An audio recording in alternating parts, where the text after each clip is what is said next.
और ये officially announce हो जाने की वजह से अब हमें ऐसे बहुत सारे सवालों के जवाब मिल गए हैं जिन जवाबों को हम ढूंढने की कोशिश कर रहे थे। जैसे कि पबजी कॉर्पोरेशन या फिर क्राफ्टन का इंडिया में हेड कौन होगा, या फिर पबजी का इंडिया में रजिस्टर्ड ऑफिस कहां पर होगा। That video game industry is already bigger than movie and music industries combined. लेकिन ऐसा होने से आखिर पबजी मोबाइल इंडिया गेम को क्या फायदा होने वाला है।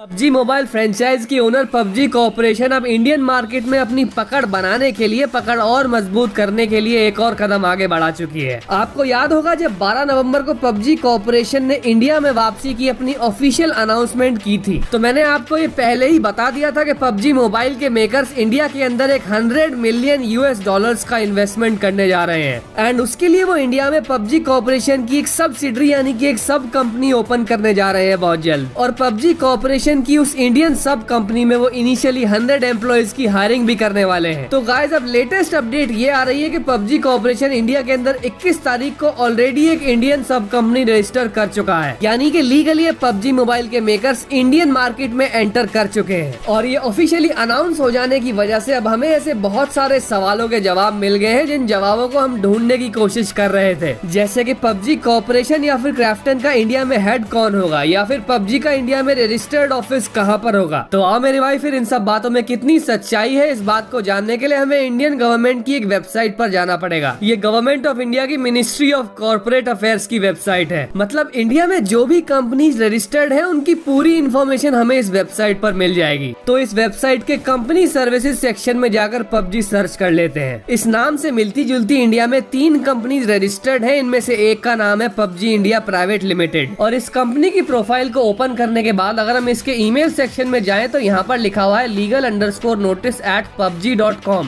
और ये pubg.com क्योंकि पबजी कॉर्पोरेशन का ही वेबसाइट डोमेन है, तो इससे ये 100% कंफर्म हो जाता है कि ये पबजी कॉर्पोरेशन की ही सब्सिडरी है। सो इस प्राइवेट लिमिटेड कंपनी की डेट ऑफ इनकॉर्पोरेशन है 21 नवंबर, मतलब ये अभी 3 दिन पहले ही रजिस्टर हुई है। एंड इसका रजिस्टर्ड एड्रेस है सिल्क फार्म, बैंगलोर, कर्नाटका। यानी कि अब ये भी कंफर्म हो चुका है कि पबजी का इंडिया में रजिस्टर्ड ऑफिस बैंगलोर में है। एंड ये रहे पबजी इंडिया प्राइवेट लिमिटेड के डायरेक्टर्स के नाम। और गाइस इसके एक्चुअली 2 डायरेक्टर्स हैं, पहले है कुमार कृष्णन अय्यर और दूसरे हैं ह्यू निल सॉन। तो मेरे भाई ये जो कुमार कृष्णन अय्यर है पबजी इंडिया प्राइवेट लिमिटेड से पहले XDD इंडिया प्राइवेट लिमिटेड के भी डायरेक्टर थे। एंड इसके अलावा इनकी कुछ और भी कंपनीज के नाम यहाँ पर लिस्टेड है, आप ये पढ़ पा रहे होंगे। अब जो पबजी इंडिया प्राइवेट लिमिटेड के दूसरे डायरेक्टर है ह्यू निल सॉन, ये एक्चुअली साउथ कोरियन है। ये रही इनकी लिंक्डइन प्रोफाइल। ये क्राफ्टन INC के अंदर हेड ऑफ कॉर्पोरेट डेवलपमेंट है और 21 नवंबर 2020 से पबजी इंडिया प्राइवेट लिमिटेड के दूसरे डायरेक्टर भी बन गए हैं। तो guys finally government of India की मिनिस्ट्री ऑफ कॉर्पोरेट अफेयर्स वाली वेबसाइट से ये तो 100% कंफर्म हो चुका है कि पबजी कॉर्पोरेशन या फिर क्राफ्टन INC की सब्सिडरी इंडिया में लीगली रजिस्टर हो चुकी है। लेकिन ऐसा होने से आखिर पबजी मोबाइल इंडिया गेम को क्या फायदा होने वाला है। सो गाइस किसी भी इंडिया में रजिस्टर हुई सब कंपनी की अपनी एक सेपरेट लीगल आइडेंटिटी होती है। मतलब एक इंडियन सब्सिडरी यानी कि सब कंपनी का अपना एक खुद का मैनेजमेंट स्ट्रक्चर होता है। तो मेरे कहने का मतलब यह है कि पबजी फ्रेंचाइज के जितने भी गेम्स इंडिया के अंदर रिलीज हुए हैं या फिर होने वाले हैं, जैसे कि पबजी PC या फिर पबजी मोबाइल इंडिया, इनको लेकर इंडिया में जो भी लीगल फॉर्मेलिटीज अभी के लिए हैं या फिर फ्यूचर में होंगी, उन सारी फॉर्मेलिटीज को अब एक सिस्टमैटिक वे में हैंडल किया जा सकेगा। क्योंकि पबजी कॉर्पोरेशन या फिर क्राफ्टन INC की एक सब्सिडरी यानी कि एक सब कंपनी इंडिया में लीगली रजिस्टर हो चुकी है। और ऐसा होने का एक और बेनिफिट ये भी है कि पबजी कॉर्पोरेशन या फिर क्राफ्टन INC अब इंडिया में FDI यानी कि फॉरेन डायरेक्ट इन्वेस्टमेंट भी कर पाएंगी। मतलब वो 100 मिलियन US यानी कि लगभग 750 करोड़ रुपए जो पबजी कॉर्पोरेशन इंडियन मार्केट में इन्वेस्ट करने वाली है पबजी मोबाइल ई स्पोर्ट्स के अंदर, IT सेक्टर या फिर एंटरटेनमेंट सेक्टर के अंदर, उन्हें अपनी PUBG India private limited Indian सब कंपनी की हेल्प से आसानी से इन्वेस्ट कर पाएगी। तो चाहे वो बिल गेट्स हो, एलोन मस्क हो, वॉरेन बफे हो या फिर अनिल अंबानी, ऐसे बहुत सारे वर्ल्ड के सक्सेसफुल बिजनेसमैन का यही मानना है that video game industry is already bigger than movie and music industries combined. And even in future, video game industry is gonna break all the records. यानी कि वर्ल्ड में अगर मूवी इंडस्ट्री और music industry दोनों को मिला भी दिया जाए तो भी वीडियो गेम इंडस्ट्री इन दोनों से आगे निकल चुकी है। एंड फ्यूचर में वीडियो गेम इंडस्ट्री और भी बड़ी होने वाली है। तो इंडिया में जैसे पहली बार पबजी मोबाइल ने ई स्पोर्ट्स कल्चर स्टार्ट किया था, इस बार पबजी मोबाइल इंडिया के दोबारा रिलीज हो जाने के बाद वो इंडियन ई स्पोर्ट्स इंडस्ट्री और भी बड़ी होने वाली है। लेकिन मेरे भाई, आपकी इसके बारे में क्या राय है मुझे कमेंट्स में जरूर बताना। मैं चलता हूँ और लेकर आता हूँ आपके लिए ऐसा ही एक और अमेजिंग वीडियो।